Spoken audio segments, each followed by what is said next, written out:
ঢাকা একটি মসজিদে আসরের নামাজ শেষ করার পরপর ইমাম সাহেব জানালেন, জানাজার নামাজ আছে, সবাই যেন একটু অপেক্ষা করি। হাদিস আবার জানাজার নামাজ পড়তে উৎসাহিত করা হয়েছে।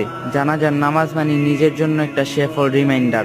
তাই হঠাৎ মনে হলো জানাজার নামাজটা পড়ে যাই। ইমাম সাহেব জানালেন, একজন মহিলা মারা গিয়েছেন।